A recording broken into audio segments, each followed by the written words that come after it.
Komisi 3 atau Komisi Hukum di DPR itu salah satu upaya juga untuk menahan supaya Rusdi Masih tidak cabut. Gitu. Nah, tapi nasi sudah menjadi bubur nih, Ci. Beberapa petinggi partai seperti Mat Ali dan Bestari Barus itu juga sudah lompat pagar nih ke PSI. Nah, sedikit nambahin info lu, Kang. Memang gue juga dengar di daerah bahwa ada beberapa orangnya Surya Paloh gitu, orang lamanya gitu. Ada namanya Janet.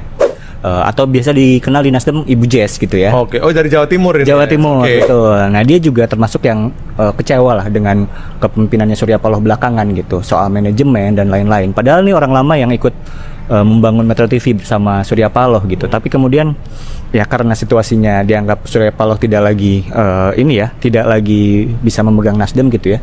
Akhirnya mulai lepas juga Janet. Kekecewaan ini muncul di mana-mana memang. Dan sebetulnya Bu Jess itu juga adalah anggota tim 7. Anggota tim 7 di Nasdem itu adalah mereka kelompok yang mereformasi partai gitu.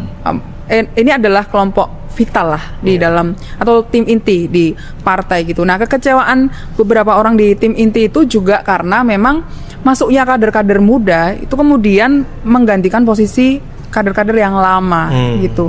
Jadi Surya Paloh itu lebih percaya pada beberapa orang baru ketimbang kader-kader yang sudah lama. Salah satunya misalnya Ahmad Sahroni. Gitu. Jadi Ahmad Sahroni itu kemana-mana di bawah Surya Paloh nih, sering kemana-mana ditenteng Surya Paloh. Oke, artinya kader-kader muda dan relatif orang-orang baru ya dalam tanda kutip bisa langsung masuk ke ring pertama nih dari Surya Paloh, itu yang membuat orang-orang lama atau kader-kader yang cukup senior yang membangun partai itu partai itu merasa tersingkir. Termasuk Mat Ali berarti ya di situ ya? Ya, berkonflik karena Mat Ali berkonflik dengan Surya Paloh. Oke.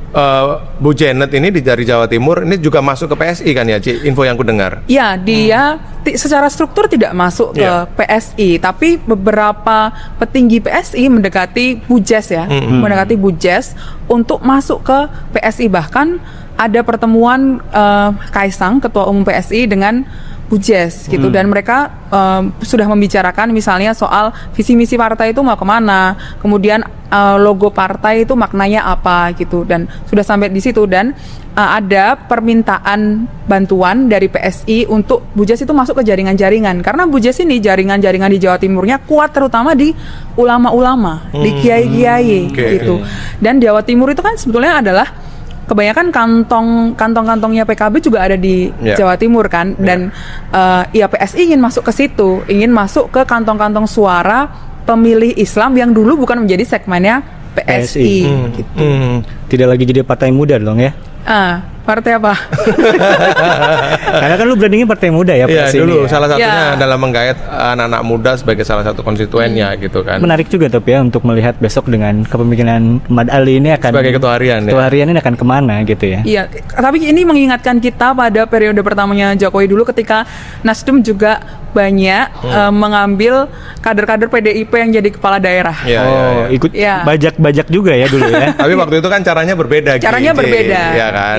Caranya berbeda pada waktu itu. Nah, ini kan memang kita perlu cek juga, dan kita juga sudah bertemu dengan narasumber-narasumber politikus-politikus yang ada dalam peristiwa itu, bahwa ini bukan tanpa sepengetahuan elit di lingkaran istana, ya kan, Ci? Yes, betul. Bahwa perpindahan atau masuknya politikus Nasdem ini juga sebelumnya pasti dikomunikasikan dengan lingkaran atau orang-orang terdekat Prabowo. Betul. Gitu kan, dan bagaimana orang-orang ini boleh masuk atau enggak, atau kapan masuknya, begitu kan, Ci ya? Dikasih lampu hijau apa enggak? Gitu kan. Iya, jadi ada orang dekat Prabowo yang sempat memberikan masukan kepada Ahmad Ali supaya gak usah lah masuk Partai Gajah, Partai Mawar waktu itu, karena ya beberapa orang di lingkaran Prabowo itu tidak menganggap Partai Mawar sebagai ancaman, gitu ya. Dan sampai detik terakhir menjelang Kongres PSI, lampu hijau itu belum jadi hijau, jadi merah, gitu. Masih merah gitu kan.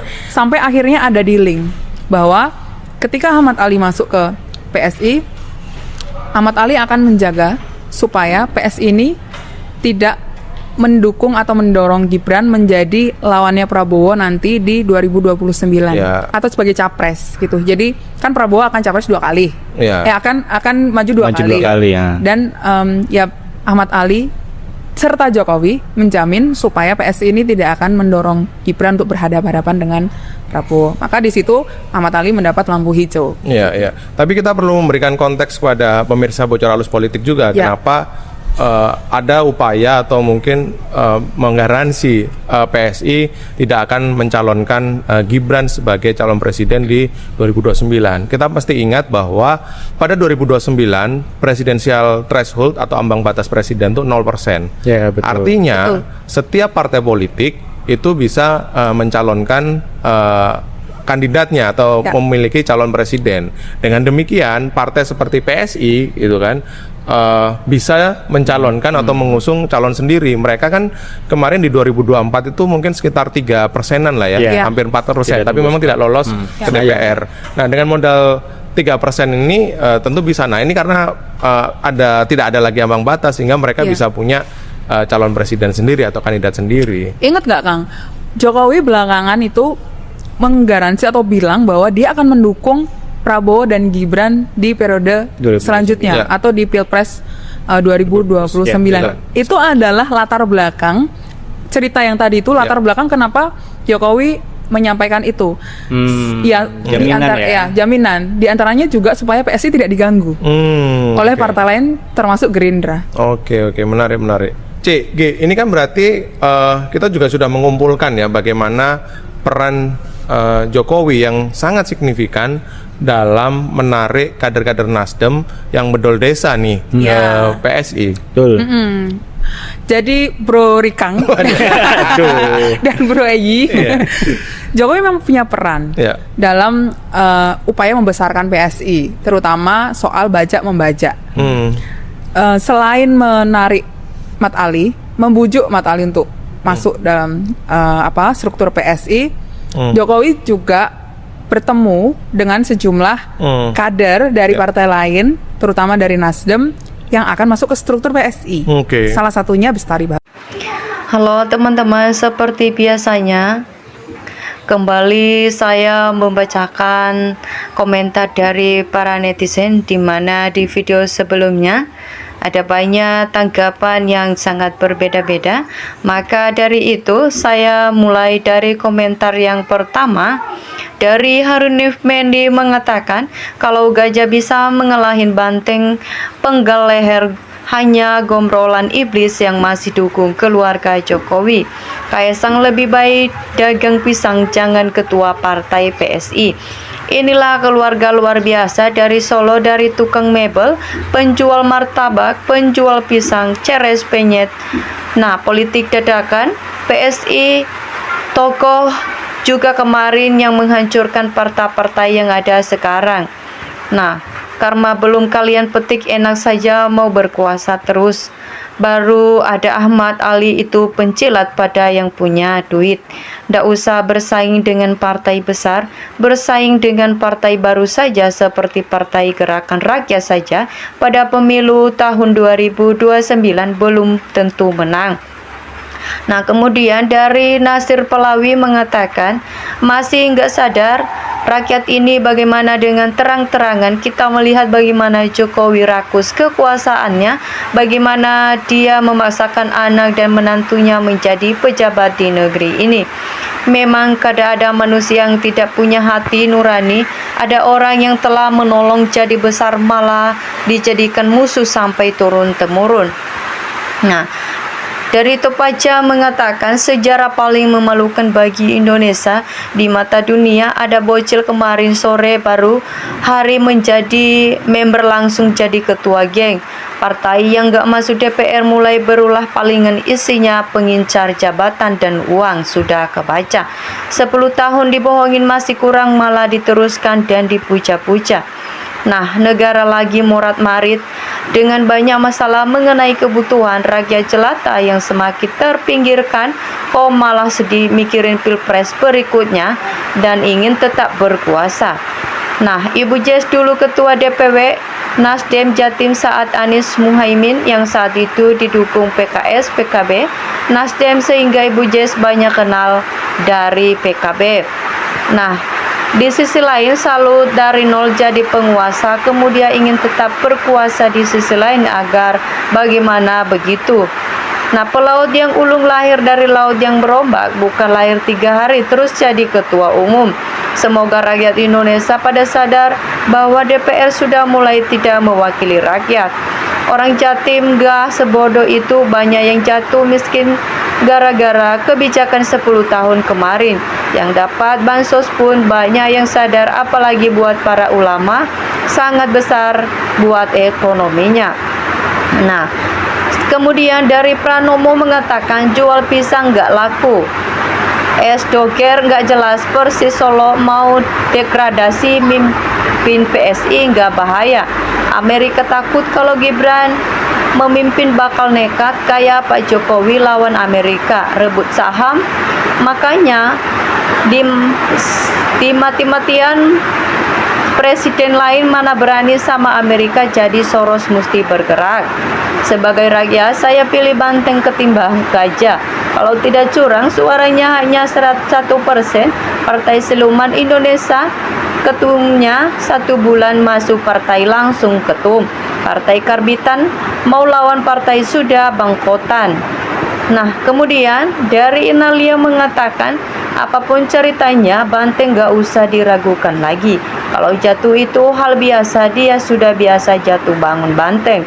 Pasukan gajah masuk tanah dengan rencana menghancurkan Abraham dengan sombongnya di atas gajah, tapi hancur oleh burung kecil yang diutus Allah. Pas kalau Indonesia nggak maju-maju karena mayoritas rakyat dan parpolnya alergi terhadap kemajuan. Isinya partai pencila dan pendukung partainya mabuk bansos. PSI lucu banget, partai ini isinya orang bungan dari partai lain. Tapi nggak heran, bosnya pengkhianat. Bagaimana mau peras darah? Jadi anggota 2 hari terus ketum partai Pritlah. Kemudian dari Dwi Tomo mengatakan, kalau ketum PSI, prosesnya dari bawah dan belajar dulu di lapangan. Pasti wibawanya beda, namun karena baru-baru 2 hari jadi anggota langsung jadi ketum, maka dipastikan publik akan menilai dengan cerdas bahwa PSI partai KKN. Nah, Pergiem mengatakan sudah bukan partai muda lagi, tapi jadi partai gegerasan dan serakah licik dengan segala cara. PSI nantang rakyat karena PSI berani dipimpin koruptor dan rakyat dianggap bodoh. Bocor halus Tempo Medhi hidup tuh bukannya sudah nggak laku. Lah bocor halus inikah hadirnya PDIP yang pasti gini rakyat ingin lihat apakah bocor halus ini berjaya atau biarkan rakyat yang dipilih. Nah, prosesnya aja cuma 2 hari, mana mungkin terus ngapain ikutin omongan ulama. Kalau ulama silau semangat itu. Katanya, maaf ada yang bilang partai sampah Indonesia. Kau mau nantang PDIP? Mana bisa bro, ambisi Kaisang terlalu angkuh, lupa karma Flesia. Nah teman-teman, dari komentar selanjutnya, Juliana mengatakan partai Sulapan kemarin sore mau lawan partai besar, berdiri karena perjuangan berdarah-darah PDIP, mimpi siang bolong bocil instan. Nah, kemudian PSI tetap akan jaya walau harus berhadapan dengan PDIP. Jabatan karena karbitan bapak dan paman aja, mental tempe gembos tergantung bapak. PSI adalah Kaisang dan Jokowi. Kaisang akan memeras darah untuk kemenangan PSI. Jokowi akan mati-matian menangkan PSI. Kedua bapak anak ini bukan untuk Indonesia, tetapi untuk PSI. Maka kalau PSI tahun 2029 kalah, berarti bapaknya mati benaran, anaknya kehabisan darah dan mati juga. Nah, kemudian teman-teman dari Mamat Suryadi mengatakan Pak Prabowo perlu waspada, jangan percaya. Saat ini potensi dihianati sangat terbuka lebar dengan karakter Jokowi yang selalu berkhianat, dan Prabowo perlu segera lepas dari cengkraman Jokowi untuk bisa menang di pemilu 2029. Nah, teman-teman, itu adalah tanggapan dari para netizen dari video sebelumnya. Jika memiliki tanggapan yang lain, mari teman-teman tulis di kolom komentar. Sekian video kali ini, salam hangat, terima kasih.